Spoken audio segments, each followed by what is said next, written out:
Amém? Os irmãos acharam? Livro de Atos, capítulo 20. Se coloque em pé em nome de Jesus. A partir do verso 7, que diz o seguinte: E no primeiro dia da semana, ajuntando-se os discípulos para partir o pão, Paulo, que havia de partir no dia seguinte, falava com eles, e alargou a prática até a meia-noite. E havia muitas luzes no cenáculo onde estavam juntos. E estando certo mancebo, por nome Eutico, assentado numa janela, caiu no terceiro andar, tomado de um sono profundo que lhe sobreveio durante o extenso discurso de Paulo, e foi levado morto. Paulo, porém, descendo, inclinou-se sobre ele, e abraçando-o disse: Não vos perturbeis, que a sua alma nele está. E subindo e partindo o pão e comendo, ainda lhes falou largamente até a alvorada. E assim partiu, e levaram vivo o mancebo, e ficaram não pouco consolados. Amém? Até aqui, feche os teus olhos. Vamos pedir para que o Senhor fale conosco pela sua palavra, pela revelação do seu Espírito Santo às nossas vidas, aos nossos corações, em nome de Jesus. Senhor Deus e Pai, em nome de Jesus, Senhor, eu te peço.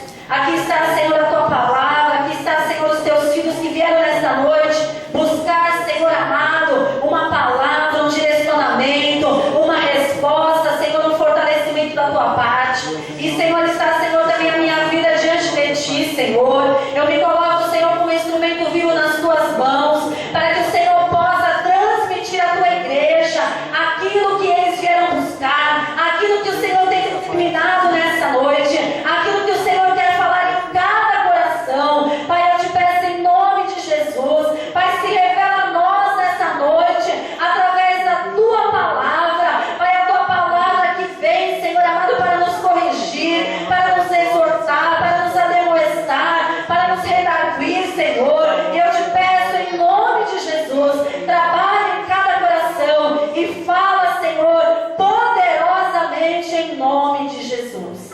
Amém? A igreja pode sentar. Irmãos, eu creio que o Senhor, Ele tem grandes coisas a fazer no nosso meio. Amém. Porque nós entendemos que aonde o Senhor está, alguma coisa acontece. Aonde houver dois ou três reunidos no nome do Senhor, o Senhor se faz presente naquele lugar. E nessa noite não é diferente, porque nós estamos aqui reunidos numa quantidade maior do que dois ou três. É verdade também que o Senhor está neste lugar, porque a presença de Deus é real neste lugar. Então, se a presença do Senhor é real, se Ele está onde há dois ou três reunidos, não tem como você sair daqui da mesma maneira que você entrou, mas tem que você sair daqui renovado, cheio do poder, cheio da unção, alabaxorecanta, alamanás, né? Sabendo que Deus é na tua vida, sabendo que infinitamente Deus tem a realizar através da tua vida, apesar da tua vida e em favor da tua vida, porque Ele é Deus e Ele sempre está com seus ouvidos atentos à nossa oração e com as suas mãos estendidas para nos abençoar. Por isso que nós temos que crer na palavra do Senhor. Irmãos, no domingo eu falei para os irmãos que eu ajoelhei aqui e eu senti uma unção, eu senti um calor, uma unção de cura, algo tremendo. Hoje foi diferente. Na hora que eu ajoelhei aqui no começo do culto, eu senti como se fosse uma tremedeira, uma fraqueza. E eu comecei a falar com Deus: será que sou eu? Mas eu comi antes de sair de casa, eu não estava sentindo nada disso e ainda estou assim aqui. E aí eu comecei a falar com Deus, pedir para Deus o porquê disso. E Deus começou a se ministrar no meu coração que há vidas que estão anêmicas espiritualmente, estão tão fracas espiritualmente, que sentem uma fraqueza, sentem um desânimo, não conseguem buscar a Deus, não conseguem ler a sua palavra, não tem forças para buscar a Deus. Se nós ficamos sem nos alimentar fisicamente um período, um dia, 2 dias, né, nós já vamos sentir ali aquela fraqueza física, a perna vai bambear, as vistas vão escurecer, você vai sentir uma fraqueza. Irmãos, a nossa vida espiritual é a mesma coisa. Se nós não nos alimentarmos da palavra de Deus, se nós não nos alimentarmos, né, da presença do Senhor,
cuidado com as janelas.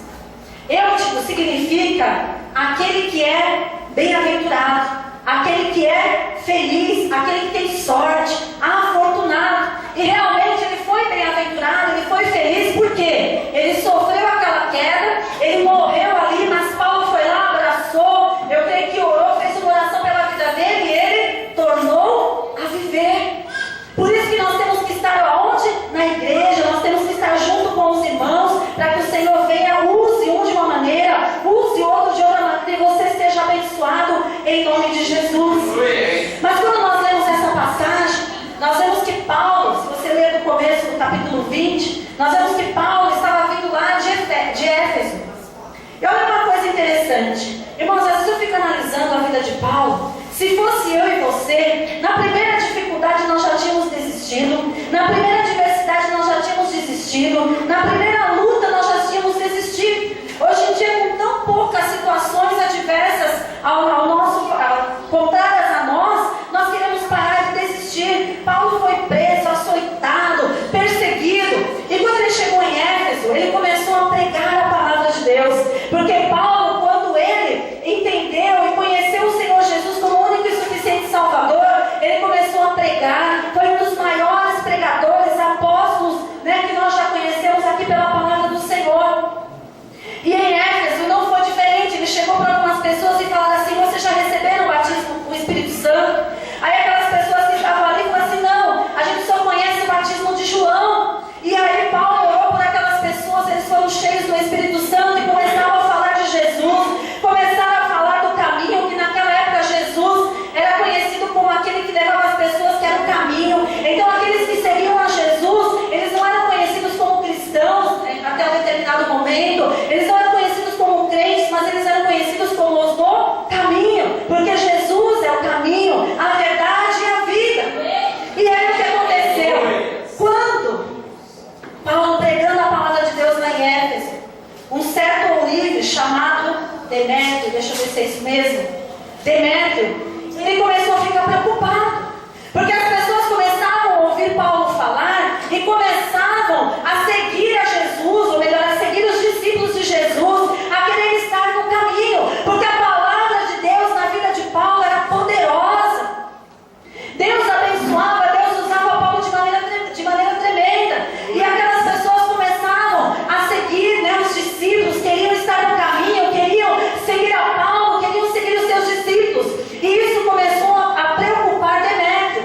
Demétrio era um ourives, alguém que fazia todo tipo de imagem, todo tipo de souvenir da deusa Diana, porque na cidade de Éfeso existia uma deusa chamada Diana, a deusa do amor, e ali era como se fosse aqui no Brasil a Aparecida, então as pessoas iam naquele lugar para cultuar ali, havia prostitutas cultuais, onde as pessoas prestavam culto àquela deusa, e acontecia uma série de coisas, e aquilo sempre fazia com que as pessoas fugissem da vontade de Deus, e havia o quê? Uma idolatria. E aquele ourives, juntamente com outros, ganhavam muito dinheiro, porque eles faziam pingente, eles faziam pulseira, eles faziam uma série de coisas com a imagem daquela estátua, daquela deusa. E aí, quando as pessoas começaram a deixar de ir ao templo de Diana e começaram a buscar a Deus, assim como Paulo ensinava e os seus discípulos, eles começaram a se levantar. Houve ali uma rebelião, houve ali uma manifestação, como nos dias de hoje, houve uma manifestação de todos aqueles que ganhavam dinheiro com aquela deusa, eles se juntaram para se levantar contra Paulo. Houve ali coisas terríveis, e Paulo esperou um tempo. Mas uma coisa que me chama a atenção, não estava na mensagem, mas eu lembrei agora, que de repente naquela confusão, todo mundo reclamando, porque eles tinham medo de não vender mais, de perder o seu dinheiro, de não ter mais a sua rentabilidade vendendo aquelas coisas, se levantou um homem para acalmar, para apaziguar. Sempre tem um que tenta apaziguar, acalmar. E quando ele se levantou, eles descobriram que ele era judeu. Quando ele se levantou para defender ali Paulo, para defender aquilo que Paulo, apaziguar a situação, irmãos, eles ficaram, quer ver que versículo está? Versículo 34 do capítulo 19 diz assim, mas quando conheceram Atos, capítulo 19, versículo 34, se vocês quiserem acompanhar. Mas quando conheceram que era judeu, todos unanimemente levantaram a voz, clamando por um espaço de quase 2 horas. Grande é a Diana dos Efésios. Sabe o que me chamou a atenção? A Bíblia fala que o filho das trevas é mais prudente do que da luz.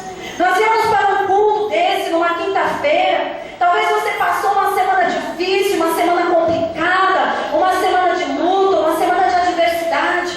E o Senhor prepara para mim e para você momentos aonde nós possamos levantar as nossas mãos e glorificar ao Deus Todo-Poderoso, o Deus que nos ama, o Deus que cuida das nossas vidas, o Deus que zela pelas nossas vidas. E nós chegamos na casa do Senhor, nós muitas vezes não temos coragem de levantar as nossas mãos, agradecer ao Deus Todo-Poderoso, dizer ao Senhor, Senhor, muito obrigada porque eu estou aqui nessa noite, porque eu posso te adorar, porque o Senhor me deu saúde, porque eu venci mais um dia, Alaba Chorecanta. E aí nós vemos aqui um povo que servia a uma Deus, Alaba Chorecanta, Alamanás, totalmente contrário à vontade de Deus.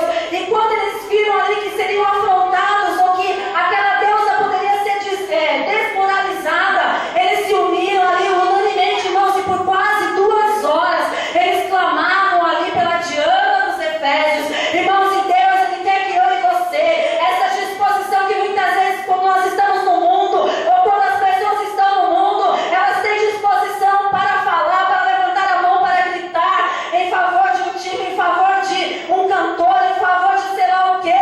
Irmãos, essa disponibilidade, essa disposição eu e você temos que ter para declarar que só o Senhor é Deus, que sobre as nossas vidas não vai também, Alaba Choremanás, que maior é o Senhor que está conosco do que aquele que está lá fora, que nós podemos todas as coisas daquele que nos fortalece. Às vezes você fala assim, olha, eu não consigo orar meia hora porque eu não tenho assunto, eu não consigo orar 1 hora porque eu não sei mais o que falar para Deus. Mas eu quero dizer uma coisa para você, se você conhecer essa palavra, você vai ficar 15, 20, meia hora, 1 hora, 2 horas, somente glorificando o nome do Senhor. Porque a boca fala, irmãos, do que o coração está cheio. Se você estiver cheio de Deus, se você estiver cheio da palavra, você vai se derramar na presença de Deus, e você vai glorificar o nome do Senhor, e você não vai ver a hora passar, o tempo passar, e você vai ali levantar a mão alta e vai falar que só o Senhor é Deus, e além de falar, você vai ver o Deus Todo-Poderoso, e a tua vida há de ser diferente em nome de Jesus. Mas voltando para hoje, Paulo saiu depois dessa confusão toda que deu lá, se acalmaram, e Paulo foi ali para Troade, na sua 3ª viagem missionária. Paulo não parava, irmãos. Ele ficava uma semana em algum lugar, 3 meses em outro, 2 meses em outro, 2 anos em outro lugar. Estava sempre fazendo a obra de Deus e não tinha a mesma facilidade que nós temos hoje, carro, avião, helicóptero, não, irmãos. Era cavalo, era do jeito que dava, a pé, e nós hoje temos todas as facilidades, nós dificultamos tanto de fazer a obra de Deus. E Paulo foi para Troade, e aí eles ficaram lá uma semana, 7 dias. E como Paulo no dia seguinte tinha que ir embora, ele falou, vou aproveitar, né? É que nem alguns pregadores que falam assim, eu não sei se eu vou convidar de novo, então eu vou falar tudo que eu tenho que falar. E Paulo começou a falar tudo que ele tinha que falar, tudo que Deus mandou ele falar, e ele foi até meia-noite. Só que nós, nessa passagem que eu li, nós vemos que existia um jovem chamado Eude, que estava onde? Na janela. E aí, quando Paulo começou a falar, é engraçado, quando é uma coisa que não agrada a Deus, nós não temos sono, nós ficamos até de madrugada, nós temos, às vezes está até ali com sono, mas ó, a gente fica firme ali, né, na internet, assistindo televisão, assistindo um filme, mas quando é as coisas do Senhor, se o culto passa 10 minutinhos, mas que hora que vai acabar o culto? Será que esse irmão, será que a pastora não vê que eu tenho que trabalhar amanhã? Aí a gente pensa assim, bom, os irmãos estão cansados, vão chegar em casa, vão tomar um banho, jantar e vão dormir. Aí a gente vê lá 1 hora da manhã lá na internet, 2 horas da manhã na internet, cadê o sono? Para as coisas do Senhor dá sono. Eu quero dizer uma coisa para você, isso é uma artimanha do inimigo, para roubar a palavra pode ver, às vezes você está bem, você pode até estar cansado, mas você vem, então, você chega na igreja, começa a dar um sono. Verdade. Um sono, parece lá, o Felipe já está até abrindo a boca ali, né? Um sono, quando você vê, meu Deus, se a hora não passa, 5 minutos que eu estou falando aqui, meu Deus, mas a pastora está pregando faz meia hora, e faz 10 minutos que eu estou falando, Deus tem muito mais a falar, se Deus mandar a gente ficar aqui até meia-noite, nós vamos ficar, em nome de Jesus, como aqui é terra, ninguém vai cair da janela, então nós podemos ter esse perigo, então nós podemos continuar em nome de Jesus. Mas aquele jovem lá ficou tomando um profundo sono. Será que a palavra de Paulo não estava interessante? Lógico que estava. Será que Paulo não estava sendo usado por Deus? É lógico que estava. Será que Paulo não tinha uma mensagem para aquele jovem? Claro que tinha. Mas aquele jovem, ele optou em estar na janela. E aí o que aconteceu? Ele caiu no 3º andar, morreu, como a gente já leu, e Deus teve misericórdia dele. Mas aonde eu quero chegar? O que nós vamos aprender com o Eutico na janela? O que nós vamos aprender com esse jovem que estava sentado ali na janela? Qual é a nossa postura quando nós viemos à casa do Senhor? Qual é a nossa referência quando nós viemos à casa do Senhor? Irmão, se nós tivéssemos uma janela aqui, né? Talvez alguém estivesse sentado com a perna para fora, com a perna para dentro, talvez ele todo desconjuntado, sem reverência, sem temor nenhum, porque quando nós estamos na janela, nós não estamos muito preocupados com o que está acontecendo aqui dentro, nós estamos mais preocupados com o que está acontecendo lá fora. E as janelas na nossa vida, elas são perigos, existem perigos nessas janelas, por isso que nós temos que nos posicionar, porque quando nós estamos na janela, sabe o que acontece? Uma hora você olha para dentro, outra hora você olha para fora. Uma hora você está aqui dentro, prestando atenção no que está acontecendo aqui, outra hora você está prestando atenção no que está acontecendo lá. Você não fica nem dentro e você não fica nem fora, mas você fica com o teu pensamento cocheando em dois pensamentos, né? Aí de repente você está aqui dentro e está cantando um louvor, né? Eu te agradeço, Deus, por se lembrar de mim. Você começa, aí passa do outro lado, né, da janela, passa um carro tocando uma música que você ouve lá na tua casa, ou que você ouve na tua rua. De repente aquele louvor, eu te agradeço, Deus, já não está agradecendo tanto, porque o teu pé já está batendo com o ritmo que está passando no carro. E aí nós ficamos cocheando em dois pensamentos. Nós não estamos nem aqui dentro e não estamos lá fora. E isso não é benéfico para as nossas vidas, porque também, quando nós estamos na janela, por exemplo, imagina você na sua casa e você está na janela. Se acontecer alguma coisa na rua que não te agrada ou que não te interessa, o que você faz? Você fecha a janela. E tem alguns serralheiros ainda que tem janelas à prova de ruído, né? Aí você não escuta nada. Muitas vezes, irmãos, é assim que nós fazemos na casa do Senhor. Nós estamos tanto na janela que às vezes vem uma palavra do altar que nós não gostamos, que confronta aquilo que nós estamos fazendo, nós simplesmente fechamos a janela. É mais fácil não ouvir. É mais fácil fazer de conta que aquilo não é conosco. É mais fácil nós colocarmos uma barreira da palavra que é ministrada no altar. Porque nós sabemos que quando a palavra ela entra no nosso coração e nós deixamos a palavra fazer morada nas nossas vidas, ela surte um efeito de arrependimento, ela surte um efeito de nova vida, ela surte um efeito que as coisas velhas ficam para trás e as coisas novas começam a acontecer. Mas quando nós estamos na janela, nós simplesmente fechamos a janela. E a pessoa que está ministrando a palavra parece que está fazendo uma mímica. E você está ouvindo o que está do outro lado da janela, do outro lado de fora. O barulho da rua tira a nossa atenção. Qualquer coisa tira a nossa atenção quando nós estamos na janela. Por isso que Deus quer que você hoje saia da janela, venha aqui para dentro, receba a palavra de Deus, receba o retorno de Deus, seja uma nova criatura em Cristo Jesus e caminhe na presença do Senhor. Porque quando nós estamos na janela, nós nos afastamos de Deus. A janela nos afasta, porque nós ficamos cobiçados, nós ficamos ali, irmãos, ali sendo, me fugiu a palavra, sendo tentados, não é essa palavra, com aquilo que está acontecendo lá fora. Às vezes eu percebo que nós estamos aqui na igreja e está tendo um jogo de futebol ali na almofada, né? Desperta uma curiosidade, né? Ah, eu poderia estar jogando lá, está na janela. Irmãos, tem que estar dentro com Jesus, tem que estar na presença de Deus, tem que se ligar no culto, tem que se ligar no que Deus está falando ao seu coração, tem que se ligar no que Deus quer ministrar na tua vida, porque pode ser que no dia que você está na janela, é o dia que Deus decretou a tua vitória, mas você não ouviu, porque você fechou a janela. Sabe por quê? Porque Deus decretou a vitória, mas Ele estava exigindo algo de mim e de você, mas nós não queremos ouvir isso.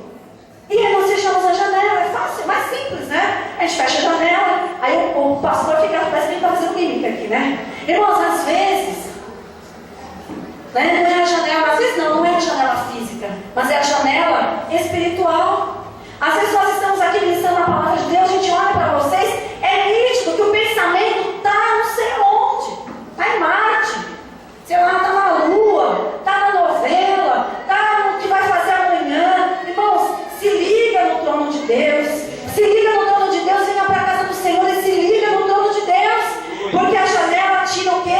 A nossa vitalidade. Tirou a vitalidade daquele jovem.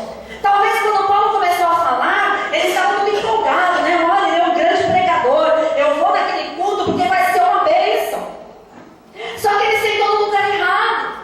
Ele sentou ali na janela e foi passando o tempo, aquela disposição toda, que quando Paulo falava, talvez ele levantasse a mão, ele glorificasse a Deus, o tempo foi passando, e as coisas lá fora começaram a chamar a atenção, e a palavra de Paulo talvez para ele não estivesse tão boa, ele foi perdendo a vitalidade, ele dormiu, um sono profundo, e aí ele caiu do terceiro andar, né, e morreu ali como nós já lemos. O sono, irmãos, ele tira, né? Ele pode nos levar à morte e pode nos levar a consequências desastrosas na nossa vida.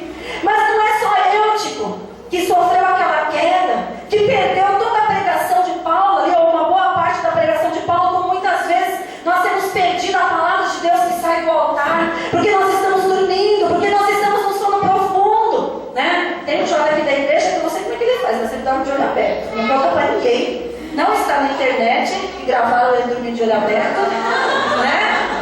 E eu não sei como é que ele faz. Acho que aquele jovem estava lá na janela também, todo mundo pensa que ele estava de olho aberto, ele estava dormindo. Irmão, se tem crente que é assim, parece, mas não é. Parece que está acordado, né? Parece que está acordado, mas não está longe. Irmão, se você não se ligar, é a mesma coisa. Você que trabalha, e você é chamado para assistir uma palestra na empresa. Irmão, se você não ficar ligado naquilo que está falando, você não vai entender nada. Se você está na faculdade, o professor está falando, pode ser até uma aula meio chata, mas se você não prestar atenção, você não vai entender nada. Aí você fala assim, mas essa aula é chata, não vou usar isso. Quantos de nós já falamos assim? Mas eu estou aprendendo isso na escola, não vou usar isso nunca. Aí o tempo passa, o tempo voa, né? E aí, meu Deus, como é que era mesmo aquilo? Eu tenho uma vaga lembrança que eu aprendi aquele negócio daquela equação, mas eu para que eu ia usar aquilo? E a gente não lembra de nada, não sabe de nada, às vezes não sabe fazer uma conta, precisa fazer o teste numa empresa, não sabe fazer uma conta na calculadora. Verdade. Mas por quê? Porque na hora de prestar atenção, não prestou. Na hora de se esforçar, não se esforçou. Irmãos, hoje em dia, né, é fácil. Você pode ter um celular que tem calculadora, você pode levar calculadora, né? Mas o bom, talvez você está falando, imagina, bom nada. O bom era você saber fazer tudo de cabeça, né? Saber fazer conta de cabeça parece ridículo hoje em dia, né? Imagina que fazer conta de cabeça, né? Mas assim, era a melhor coisa porque você exercitava a mente, né? E ainda aprendia. Hoje em dia nós decoramos algumas coisas necessárias para aquela prova. Acabou a prova, você esqueceu tudo que aprendeu. Mas o sono, voltando aqui, o sono tira a nossa vitalidade. O sono tira a nossa energia. O sono tira a nossa comunhão com Deus. Irmãos, às vezes você vai orar a Deus, não dá um sono. Você vai ver. Parece que você, está todo mundo abrindo a boca, é só falar de sono, né? Repreende desse sono em nome de Jesus. Mas eu quero dizer uma coisa para você: é coisa do maligno para tirar a nossa atenção, para que você não consiga. Quem gosta ler, sem ser a Bíblia, livros. Glória a Deus. Você lê um livro tranquilamente, né? Você vai lá ler, às vezes um livro dessa grossura. Pega a Bíblia, começa a ler um versículo. Dorme. É verdade, fala isso. Irmãos, isso é coisa do inimigo. Para que você não seja alimentado pela palavra de Deus. Para que você não seja alimentado, aí você fica com sono. Aqui na igreja, está todo mundo abrindo a boca, uma grande maioria abrindo a boca. Duvido que você vai dormir antes das 11 horas. Duvido. É 1 hora, 2 horas, 3 horas da manhã, fica com sono. Irmãos, então é hora de nós pensarmos, de nós refletirmos, né, do que nós estamos fazendo quando nós viemos à casa do Senhor. E esse sono pode nos levar à morte e a consequências terríveis na nossa vida. Mas não foi só Eutico que morreu. Não foi só Eutico que teve uma consequência absurda. Eu já abri a boca, né? Não foi só o Eutico que teve uma consequência ruim porque ele dormiu no meio daquela pregação. Olha, Eutico dormiu, caiu no 3º andar e morreu. Deus teve misericórdia dele. Paulo foi lá, como eu já falei. Vocês conhecem, eu já vou falar os nomes difíceis aqui. Vocês já ouviram falar em Císera? Já foram apresentados a Císera? Hã? Não, Císera, não é Cícera, é Císera. Císera era um capitão do exército da Síria. Sabe o que aconteceu com ele? Sabe o que aconteceu com ele? Está lá em Juízes, não precisa abrir, capítulo 4, do verso 17 ao 24. Ele estava em guerra, né? O rei de Jabim tinha ali um povo judeu oprimido, né? Sob jugo. Císera era um capitão desse exército, né? Do rei lá de Canaã, dos cananitas. E aí o que aconteceu? O povo clamou a Deus. Deus mandou Débora e Baraque, né? Para defender o povo foi liberto. Quando ele viu que todo aquele exército dele morreu, né? Foi morto a fio da espada, o que ele fez? Ele saiu correndo a pé. Saiu correndo a pé, entrou na casa de uma mulher, né? A mulher falou assim: olha, vem pra cá, não tem problema não, fica aqui. Ai, eu tô morrendo de sede, me dá um copo d'água. Ela, em vez de dar um copo d'água, deu um copo de leite, né? E o que aconteceu? Císera dormiu, né? Irmãos, quando é que se dorme numa guerra? Quando se dorme, quando você tem um inimigo no teu encalço. Quando você dorme, quando você está numa situação de perigo. Não se dorme numa situação de perigo. Não se dorme numa situação que você está ali sendo perseguido por alguém. Mesmo que você encontrou ali uma guarida, né? Que você encontrou um esconderijo, você vai ficar alerta. Você vai ficar vigilante. Irmãos, a mesma coisa nas nossas vidas. Parece que está tudo calmo, mas nós estamos em guerra. Então Deus fala para você: não baixa a tua guarda, não durma, não vacile, não fique confiando em palavras vãs, em palavras persuasivas, em pessoas que vêm falar para você assim: olha, não precisa você ir tanto na igreja. Fique em casa dormindo, que Deus ele conhece o teu coração. Se você ficar em casa, Deus, se você orar, Deus vai ouvir a tua oração do mesmo jeito. Irmãos, nós estamos em guerra, nós estamos batalhando, porque nós temos que conquistar o reino dos céus. É conquistado à força, irmãos, não é dormindo, não é vacilando, mas é orando, é clamando, é sendo vigilante. E aquele general, aquele capitão do exército tão experiente, no meio da maior batalha, só sobrou ele sendo perseguido a pé, sem recurso. A Bíblia fala que ele tinha 900 carros de ferro, ele tinha bastante armamento, mas ele perdeu tudo. Irmãos, era o momento dele confiar naquela mulher e dormir? Não, era o momento de estar atento, era o momento de se preocupar. Assim é na minha vida e na tua vida. A consequência foi: ele vacilou, ele não vigiou, dormiu e foi morto por aquela mulher. E não foi de uma maneira, quer dizer, morto de qualquer maneira ia ser ruim, mas ela pegou uma estaca, irmãos, e ó, né? O martelo transpassou a fonte dele e ele morreu. Consequência do quê? Do seu sono, na hora errada, no momento errado. Mas não é só Císera, não é só Eutico. Nós vamos ver Sansão. E quando eu estava preparando essa palavra, Deus colocou algo no meu coração. Sansão foi um homem escolhido por Deus, um grande juiz escolhido por Deus para libertar o povo. Ele tinha ali um voto com Deus, né? Que a sua mãe, os seus pais, que ele seria nazireu, que sobre a sua cabeça não poderia passar navalha, não poderia cortar o cabelo,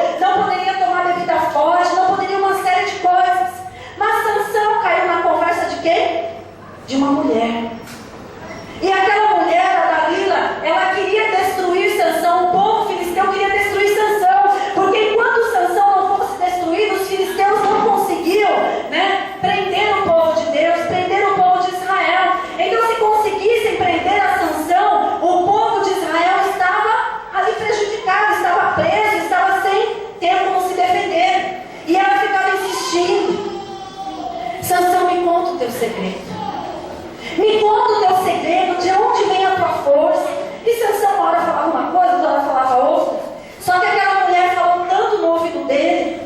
Sabe aquela prova de amor que o teu namorado te pede? Ai, se você não fizer isso é porque você não gosta de mim.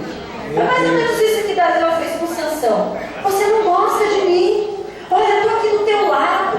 Eu gosto de você. Eu sou a mulher da sua vida. Se você não fizer isso, se você não me der uma prova de amor, como eu vou saber que realmente você gosta de mim? Como eu vou saber que é com você que eu vou casar? Né? Aí Sansão deitou aonde? No colo de Dalila. Aonde você está repousando a sua cabeça? Aonde você está deitando? Com quem você está deitando? Pare e pense. Aonde você tem repousado a sua cabeça? Quem tem ouvido os teus segredos? Para quem você tem contado os teus segredos? Aonde você tem se deitado? Com quem você tem se deitado? O que aconteceu com Sansão? Dalila foi, falou, uma hora ele caiu. E aí ele deitou no colo de Dalila lá, né? Acariciando as tranças de Sansão, ai, tranças lindas, recebeu dinheiro, chamou um homem, falou: ó, corta a trança enquanto eu estou aqui enganando o trouxa, né? Não seja trouxa, mas seja atento. Satanás vai armar um laço para a tua vida e você está aí, ó, dormindo. Meu Deus. Né? Satanás está com uma tesoura para cortar a tua garganta e você, eu adoro ele. Ele é lindo. Ela é linda, maravilhosa. É um príncipe encantado. É isso, é aquilo. Eu estou falando isso porque Deus ministrou quando eu estava preparando essa palavra. E aí você fica ali enganado. Olha, passando a mão nas tranças de Sansão, ele lá, meu Deus, essa é a mulher da minha vida. Meu Deus, é com essa que eu quero casar. E ela armando uma arapuca para ele. O que aconteceu? Não vigiou, dormiu na hora errada, dormiu no lugar errado. Primeiro porque ela era uma mulher de outras tribos, ele não poderia ter nenhum tipo de relacionamento com mulheres de outras tribos. Quer dizer, errou ao quadrado. Qual foi a sua consequência? Ele foi preso. E sabe uma coisa mais interessante que Deus também falou no meu coração? Eu já termino. Que quando Sansão estava ali no colo de Dalila e foram cortadas as tranças dele, ele levou Dalila e falou assim: olha, os filisteus estão vindo. Sansão, opa, peraí, agora, isso aí, filisteu para mim é fichinha. Do jeito que eu já acabei com eles das outras vezes, eu vou acabar. Sansão se levantou, mas não sabia que Deus já não estava mais com ele, que o Espírito Santo já não estava mais com ele. Às vezes é assim na nossa vida. Nós vamos pecando, falando, fazendo, agindo, procedendo, achamos que está tudo bem, achamos que não, mas Deus não usou ninguém para falar comigo, está tudo bem, não aconteceu nada, olha, tudo isso que eu estou fazendo de errado, ninguém descobriu. Só que uma hora a casa cai, e quando você perceber, o Espírito de Deus já está sobre a sua vida. Sansão já estava sem a presença de Deus ali e não percebeu. A pior coisa, irmãos, é a ausência de Deus. Quando nós falamos de inferno, nós sabemos que no inferno vai ser ali o fogo ardendo continuamente. Ali vai sorver fezes, né? Vai aquele cheiro de enxofre, aquele fogo terrível, aonde a pessoa vai sentir aquele fogo, mas não vai morrer porque já está espiritualmente ali. E nós achamos que isso é terrível. Mas sabe qual é a pior coisa no inferno, irmãos? Por isso você que é cristão, você que aceitou Jesus, queira o céu e não o inferno. Porque o inferno é a ausência de Deus nas nossas vidas. A pior coisa, irmãos, é a ausência de Deus nas nossas vidas. Jesus, quando foi crucificado ali naquela cruz, E aí, no momento que ele iria expirar, que ele ia morrer, a entregar o seu espírito, ele chegou para Deus e falou: Deus meu, por que me desamparaste? Sabe qual foi a pior parte? Foi quando ele sentiu a ausência do seu pai, naquele momento de maior dificuldade. Porque a ausência de Deus ali naquele local? Porque todos os pecados da humanidade, aqueles que já tinham sido cometidos antes, aqueles que estavam sendo cometidos naquela época e aqueles que iriam ser cometidos depois de Jesus, foram lançados todos sobre Jesus. E a palavra de Deus fala que o pecado nos afasta de Deus. Por isso que as janelas da nossa vida, onde nós ficamos cocheando, onde nós ficamos pensando, não sei se eu vou para a igreja, não sei se eu vou para a balada, eu não sei se eu ouço um louvor, se eu ouço a MC Anitta, eu não sei se eu ouço como é que se fala? Eu não sei se agora, né, o camarada morre lá, Deus, né, tem a misericórdia da vida, ele morreu, ficou mais famoso depois de morto, porque ele levou um tiro do que quando era vivo, sei lá eu, né, e aí só se fala nisso, irmão, fale de Jesus, fale da palavra do Senhor. Em vez de você divulgar o nome do Senhor Jesus, você fica divulgando que fulana de tal vai fazer show não sei aonde, que ela deu o Twitter dela, que ela postou não sei o que, olha a foto de fulana, olha a foto de Beltrano. Irmãos, para com isso. Você é servo de Deus, você é serva de Deus, você tem que fazer a diferença. Nós estamos nesse mundo, mas nós não somos deste mundo, nós temos que ser diferentes. Ah, mas eu tenho que ser assim, né? Aquela coisa, não, irmãos, estamos nesse mundo, nós temos convivência com pessoas que não são cristãs, nós temos convivência com pessoas no nosso trabalho, na vizinhança, mas você tem que ser cristão aonde quer que você for, tem que fazer a diferença, não se deixe levar, sabe? Não se deixe levar por conversas bobas, por conversas que não edificam em nada. E Sansão, aconteceu isso com ele caiu ali na conversa de Dalila. A primeira coisa que o prenderam, irmãos, depois que o prenderam, arrancaram os olhos dele. Sabe o que acontece quando você cai no laço do inimigo? Talvez você não perca, claro que não, graças a Deus, os teus olhos fisicamente, mas espiritualmente você passa a ficar cego. Você não consegue enxergar mais a mão de Deus na tua vida, você não consegue enxergar o que é bom de Deus na tua vida, você não consegue enxergar a vontade de Deus, você não consegue enxergar nada. E Sansão ficou cego porque arrancaram os olhos dele, prenderam ele, arrancaram os olhos dele, levaram ele para trabalhar como escravo ali para morrer, né? Deixaram ele lá largado, zombaram dele. Irmãos, quando nós deixamos a presença de Deus, quando nós erramos e pecamos e não nos arrependemos, o diabo zomba da nossa cara, dá risada dizendo: eu consegui, mas maior é o Senhor que está conosco. E você é vitorioso em nome de Jesus. Quando você se sentir fraco, desanimado, quando você se sentir ali que as suas forças estão acabando, busque a Deus, busque o renovo de Deus, se enche do poder de Deus em nome de Jesus e caminhe em nome do Senhor Jesus. Mas não foi só Sansão, tem um outro nome também que chama Ben-Hadad. Quando vocês verem, ensinar para vocês uns nomes bem bonitinhos, está na Bíblia, tá? Ben-Hadad. Ben-Hadad era um rei da Síria. E o que aconteceu com Ben-Hadad? Ben-Hadad estava doente, ele soube que o profeta Eliseu estava na cidade, pediu para o seu auxiliar, o seu servo: olha, procura o profeta e pergunta para ele se eu vou sair dessa cama, porque eu estou muito doente, se eu vou sair dessa cama. Aquele ajudante dele falou: leva uns presentes para ele levou muitas coisas para Eliseu. E aquele auxiliar do rei, do Ben-Hadad, chegou para ele e falou assim: olha, o meu rei, né, ele está doente, ele pediu para perguntar para o profeta se ele vai sair daquela cama. E o profeta Eliseu falou assim: olha, fala para o rei que ele não vai sair daquela cama, ele vai morrer. Quando o profeta falou isso para o ajudante, o Senhor ministrou na vida, né, deu a revelação a Eliseu qual era a intenção do coração daquele ajudante do rei. E ele olhou, fitou bem os olhos e começou a chorar. E aquele ajudante do rei falou assim para ele: por que o senhor está chorando? Ele falou: porque Deus me revelou a intenção do teu coração. Eu quero dizer uma coisa para você: não há nada em oculto que não venha a ser esclarecido.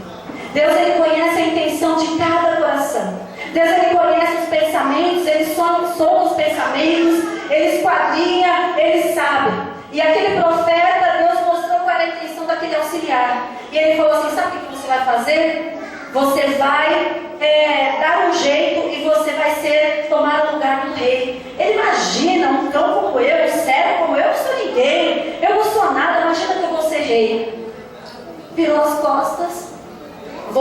rei. O rei falou assim: você falou com o profeta? Falei. O que o profeta falou? Que o senhor vai sair dessa cama. Ó, pode ficar tranquilo.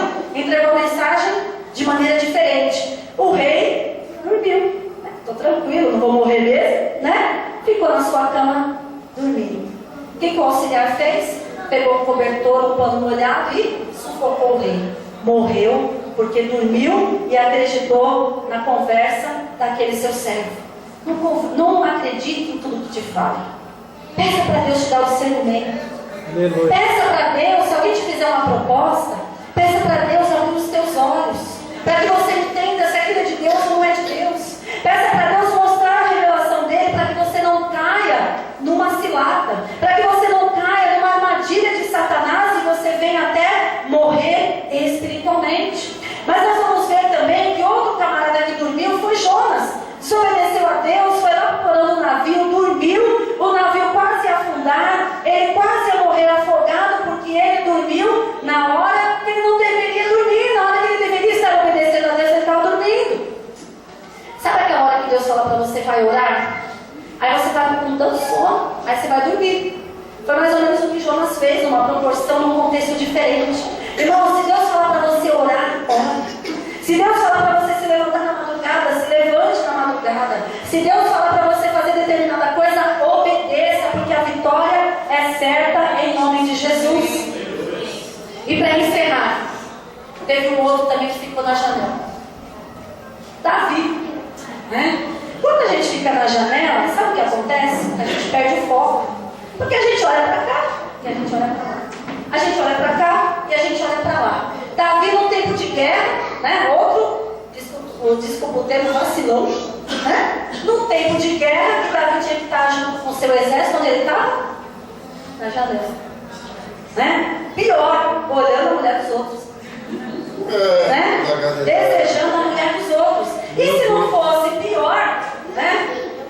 Se não fosse pior, além de engravidar a mulher do outro, tentou passar um pano, tentou arrumar que o marido dela voltasse, né, para dizer que o filho era dele. Aí o Urias, né, fiel, imagina, todo o povo, né, todo o exército está lá na guerra. Você acha que eu vou ficar com a minha mulher? Não, vou ficar aqui na porta do rei. Ficou lá, né? Aí Davi, meu Deus, e agora, né? O que eu faço? Como é que vai explicar essa situação? Aí resolveu de outra maneira, resolveu matar o marido. Então o que acontece? Quando nós ficamos na janela, nós perdemos o foco. As consequências são pecado, as consequências são adultério, as consequências são o homicídio, as consequências são desastrosas para a nossa vida. Por isso que a palavra de Deus, para encerrar, ela diz o seguinte, se você quiser abrir em Efésios 5,14, nós vamos encerrar com essa palavra. Porque Davi estava na janela do adultério. Davi estava na janela imprópria. Davi estava na janela do homicídio, na janela que trouxe pecado, que trouxe destruição ali para a sua vida, aonde ele desagradou a Deus. E eu quero que você pense nessa noite, quais são as janelas impróprias que você está na sua vida? Que janela você está? Que janela? Por isso que a Bíblia fala, em Efésios 5,14, pelo que diz, desperta tu que dormes, levanta-te dentre os mortos e Cristo te esclarecerá. Os irmãos percebem que quem está dormindo está morto espiritualmente. Senão o texto não diria isso. Pelo que diz, desperta tu que dormes, levanta-te dentro de quem? Dos mortos. E Cristo vai fazer o quê? Te esclarecerá. Por isso que eu convido você, se levante nessa noite em nome de Jesus.